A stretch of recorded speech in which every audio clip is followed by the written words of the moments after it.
BLM Kerala Tamil Nadu Pondicherry. Mullaperiyar അണക്കെട്ടിൽ ജലനിരപ്പ് താഴുന്നതോടെ കടുത്ത പ്രതിസന്ധിയിലാണ് തമിഴ്നാട്ടിലെ 5 ജില്ലകൾ. ജലവിതരണം മുടങ്ങിയതോടെ 1.5 ലക്ഷം ഏക്കർ കൃഷിഭൂമി തരിശായി. മറ്റ് ജോലികളിലേക്ക് തിരിയേണ്ട അവസ്ഥയിലാണ് കർഷകർ ഇപ്പോൾ. മുല്ലപ്പെരിയാർ അണക്കെട്ടാണ് തേനി ഉൾപ്പെടെ തമിഴ്നാട്ടിലെ 5 ജില്ലകളിലെ കാർഷിക ജീവിതം താങ്ങി നിർത്തുന്നത്. തേനിയിൽ 14,700 ഏക്കർ കൃഷിഭൂമിയിലാണ് മുല്ലപ്പെരിയാർ അണക്കെട്ടിനെ ആശ്രയിച്ച് കൃഷി ചെയ്യുന്നത്. സാധാരണയായി ജൂൺ 1-ന് കാർഷിക ആവശ്യങ്ങൾക്കായി അണക്കെട്ട് തുറക്കുമെങ്കിലും ഇത്തവണ വെള്ളമില്ലെന്ന കാരണത്താൽ ഇതുവരെയും തുറക്കാൻ കഴിഞ്ഞിട്ടില്ല. ഇതുവരെയും വയലൊരുക്കൽ ഉൾപ്പെടെ പ്രാരംഭ കാർഷിക പ്രവർത്തനങ്ങൾ പോലും നടത്താൻ കഴിയാതെ വന്നതോടെയാണ് ഭൂമി തരിശായത്.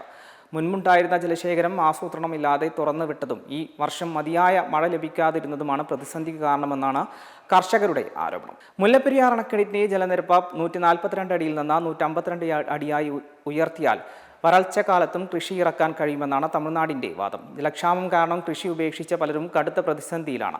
ആശങ്ക പരിഹരിക്കാൻ അടിയന്തര ഇടപെടൽ ഉണ്ടാകണമെന്നാണ് ആവശ്യം. BLM കേരള തമിഴ്നാട് പോണ്ടിച്ചേരി.